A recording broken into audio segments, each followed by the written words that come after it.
Ag subsubliti kang runaan a damag. Iti damdamag Cordillera munisipyo ti Paracelis Mountain Province na ibilang iti top 20 finalist iti Walang Gutom Awards 2025. Ken prayer rally ken vigil of peace iti Latinat Vegetable Trading Post insayangkat ti League of Associations. Kanayunan na detalye ti report ni Anjel Pengosro. Iti Mountain Province, nabigbig ti munisipyo ti Paracelis kas may sa kadagiti top 20 finalist iti Walang Gutom Awards 2025. Dito ket panang bigbig ti Department of Social Welfare and Development kadagiti makabaro ken sustainable initiatives amang taming iti bisin, mangpapigsa iti food security ken mangitandudo kadagiti komunidad iti intero a Pilipinas. Ti munisipyo ti Paracelis ti kakaiso na nga LGU manipod Cordillera nabigbig manipod iti 57 nga entries.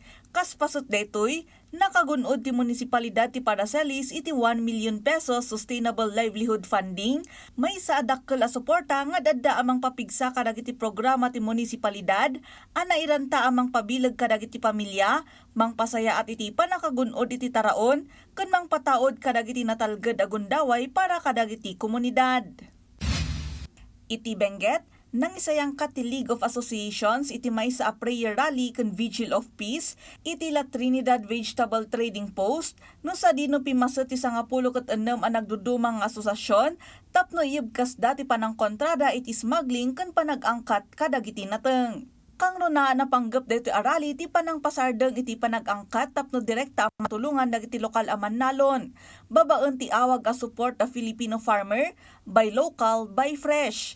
Apanggap dang ay paganatgat ti kinapatag ti panang suporta kadagiti lokal a produkto. Nakapyamot akid daw daytoy para iti panakasalaknib ken masakbayan ti agrikultura iti pagilyan. Kabayatan na agdagop iti 22,000 pesos tinakumpiskar a cigarette products manipod iti 2 a grocery stores kabayatan ti routine inspection anay sayangkat iti Lacandula Street, Baguio City. Iti agdama, mangisayangkat ti smoke-free inspection team manipod iti Environmental Health and Sanitation Division iti inspection kadagiti amin a grocery store ditoy syudad. 2 manipod iti 4 a groceries ana inspection iti nasa o a lugar tinaduktalan a maitunos iti linteg.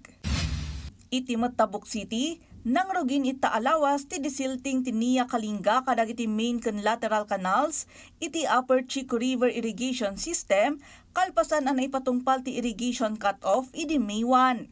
Sigon iti ahensya, daytoy ti umuna a maaramid bayat amor uray paylaeng ti panakay-download ti Special Allotment Release Order ang maaramat kadagiti proyekto ita at tiyempo ti irrigation cut-off. 6,000 pesos tinailatang apondo para iti disilting ti main canal, karaman dagiti lateral canals. Para mat kadagiti agkasapulan iti darat, mapanlaeng iti site ti disilting operation iti Bulanaw, Tabuk City. Anjel Pengosro para iti Pambansang TV, iti Baro, a Pilipinas.